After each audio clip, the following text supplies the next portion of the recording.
வானாரப்பேட்டை பகுதியில் உள்ள ரயில்வே கேட்டை கடந்த 10 நாட்களாக சீரமைக்காததால் கடும் போக்குவரத்து நெரிசல் ஏற்பட்டு வருகிறது. புதுவை கடலூர் சாலையில் மேம்பாலம் கட்டப்பட்டு வருகிறது. இந்த பணிக்காக ரோடியர் மில் ரயில்வே கேட் முற்றிலுமாக மூடப்பட்டுள்ளது. இதனால் புதுவையில் இருந்து கடலூர் வழியாக செல்லும் இருசக்கர வாகனங்கள் உட்பட அனைத்து வாகனங்களும் காராமணிக்குப்பம் மற்றும் வானரப்பேட்டை ரயில்வே கேட் வழியாக சென்று வருகின்றன.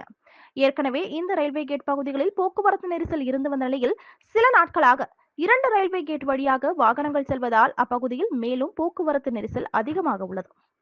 இதனிடையே கடந்த 10 நாட்களுக்கு முன்பு வானரப்பேட்டை கேட் பகுதியில் கருங்கற்களை கொட்டி தண்டவாள சீரமைப்பு பணி நடைபெற்றது.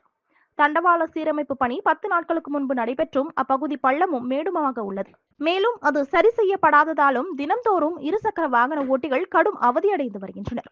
இருசக்கர வாகனத்தில் செல்வோர் அப்பகுதியை கடந்து செல்ல பெரும் சிரமமாக உள்ளதாகவும், மரண பயத்தில் அவர்கள் வாகனங்களை ஓட்டி செல்வதாகவும், குறிப்பாக பள்ளி மாணவர்கள் தினம் தினம் அவதிப்படும் நிலை உள்ளதாகவும் தொகுதி சட்டமன்ற உறுப்பினர் பொதுமக்களின் சிரமத்தை ரயில்வே நிர்வாகத்திடம் தெரிவித்து அதனை உடனடியாக சரி செய்ய நடவடிக்கை எடுக்க வேண்டும் என பொதுமக்கள் வேண்டுகோள் விடுத்துள்ளனர்.